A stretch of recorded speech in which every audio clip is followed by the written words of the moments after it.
So in this video, we're going to talk about unlocking your potential and understanding your potential.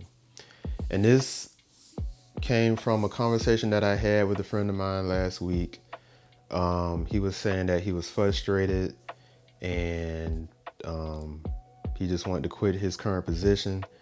And I told him the reason that he's frustrated is because he is living beneath his potential.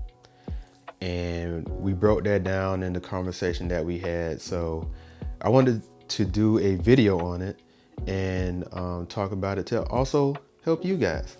So all potential is skill sets that you may have or interests that you may have compared to other people that may feel like that's the weirdest thing ever, or they're not even interested in it. And for some reason you are very passionate about it. So it could be anything. Like for instance, my wife, she loves numbers, she loves math, and she's an account specialist. So that's what she does all day.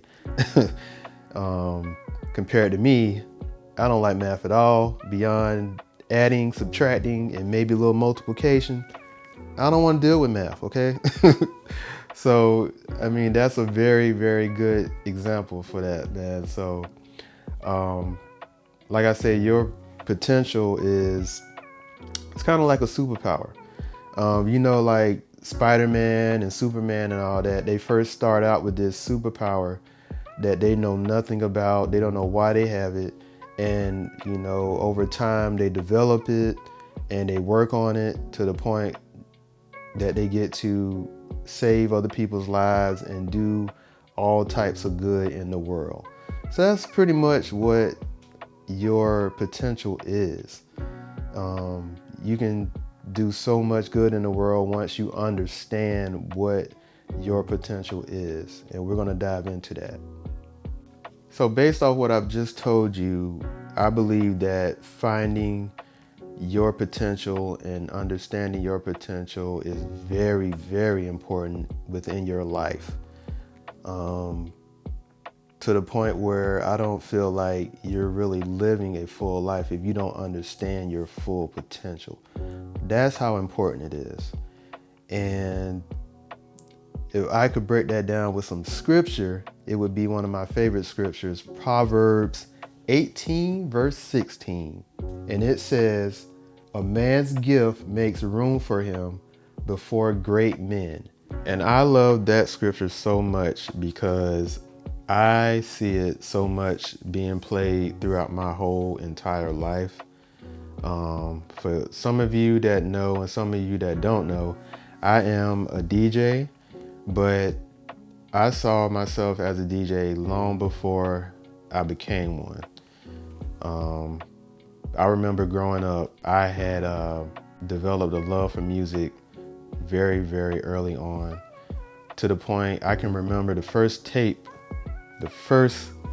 cassette tape that I bought with my own money, and that was Another Bad Creation at the Playground. Yeah, that was the first cassette tape I bought with my own money.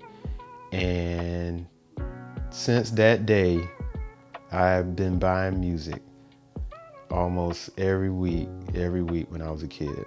I remember around my teenage years, I developed a large collection of cassette tapes, and I would sit in my room on the weekend and do nothing but play music all day long. And I would play it loud.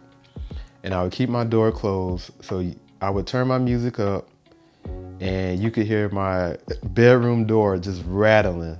Like the cars when they run, bam, bam. Like I would be doing that in my room. And my mama wouldn't bother me. She wouldn't tell me to turn it down or anything like that. She would just let me have my fun with the music. And I would just buy cassette tapes like every week. And I still got my cassette player actually right behind me. That junk still works to this day. I had a Sony Walkman that I would take to school, and I would listen to it when I would walk to school and when I walked home from school. So I would have the latest tape that I bought, and I would just rock out to it, man. Just have a good time on the way home, or on the way to school, on the bus, and all that good stuff, man. I just developed a nice collection of music. And I lived in a cul-de-sac, so the kids would be outside, playing outside on the weekend, and I had my music blasting. I had the window up, and they'll just be outside just dancing and stuff, having a good time, listening to the music I was playing. And I remember my mom told me, you know what, son, you got a gift. You got a gift. Because I can tell what type of mood you're in by the type of music you're playing. And she wasn't lying. She wasn't lying. And I could do it all day. If I felt sad, I'll be playing sad music. If I felt happy, I'm playing happy music. And I just have a good old time just playing song after song. It got to the point where I went to Ribault Middle School, and I was getting a little bit of trouble. So my mom got me out of there, and she bused me across town to First Coast High School.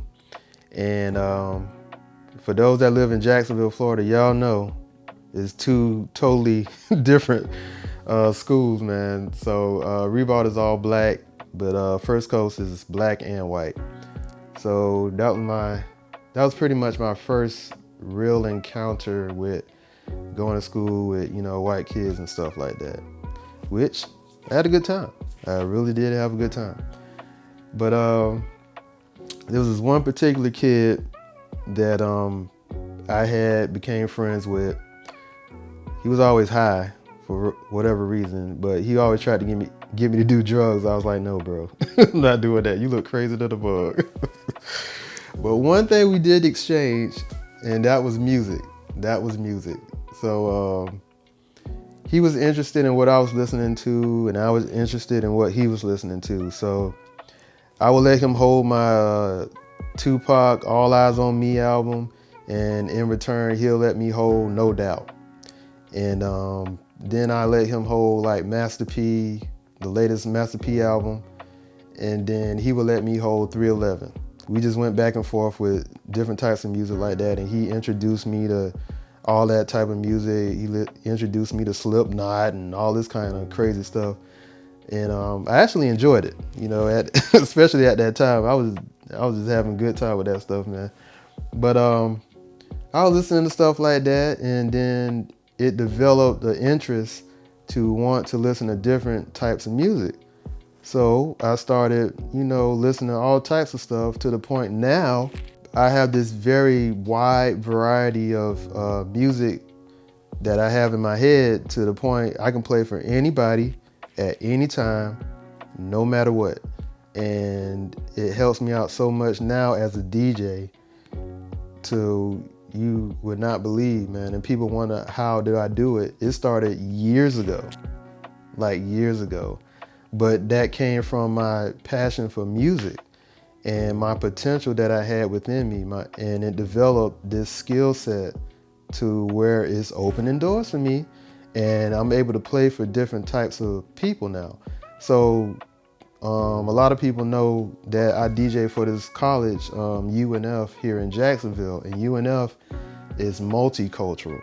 So, there's a lot of people that walk through there. It's black, white, Hispanic, Asian, like you name it, like Indian, like they're all there. And you have to play for all these type of people almost at one time. And I'm on it. Like, people are looking at me with their mouth opened out, because they can't figure out, like, how is this black guy playing all this stuff, man? And how does he know this?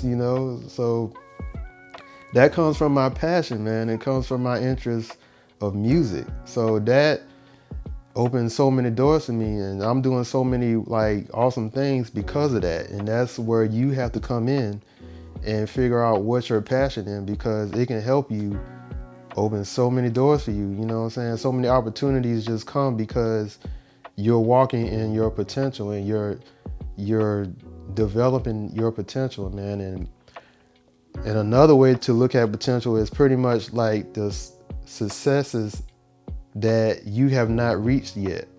So whatever success that you're at now, there's another level to it that you need to get to, and that is your new potential now. That thing that you have not reached yet, that's your potential, and that's what you need to go after. So I mean, it starts with that, but you have to understand first, what is that is in you? What's that potential that's in you? You know, in the word it says be fruitful and multiply. Well, what is fruit? Fruit has what? It has seeds inside. Those seeds is those things that God gave you, that skill set that God gave you, and you have to develop it so that it comes out and develops, and you can multiply that which is in you. And you know, like an apple, you know, apple has seeds, and those seeds planted in the ground can form an apple tree that can develop more apples, and it multiplies. So, you know, you have to understand what your skill sets are, what your seeds are that is planted inside of you. So if you don't understand what your potential is, you need to first analyze your life. Think about the things that you've been through over your life, things that interest you, or things that makes you smile when you talk about it. Those might be good indicators that you may have a skill there that nobody else has. You can also think of things that you have accomplished over the years, things that you've done that sticks out to you the most, that people feel like that is very huge, but you may say, oh, it was all right. But hey, no, man, that was great. You know, you may need to look into that, because that may be something that you can work on to make it even better and do it at a higher level. So if you think it's easy, make it hard for yourself, because that may be where your potential lies. And if you're still struggling with it, ask somebody that's close to you. Ask the people that's the closest to you. Ask them what they see in you, because you'll be amazed at what people may see in you that you don't see. Like I told you in my story, like my mom would tell me, you have a gift. And I didn't know what she was talking about at that time. I was just enjoying music. But she would tell me a lot, like, you have a gift, son. You have a gift. I don't think you understand what you're doing. And I didn't. I was just enjoying music. But I always remember that she said that. And then like one day it just clicked, like, that's what she was talking about. You know, that's what she was talking about. And the craziest thing about it was that years later, after I became a DJ and things were going well with DJing, I didn't even know. My dad told me this years later that when he was growing up, he wanted to be a DJ. But for some reason, he did not become one because he got stage fright. He actually had a chance to become a DJ, and he chickened out because he got scared. And that blew me away. That blew me away.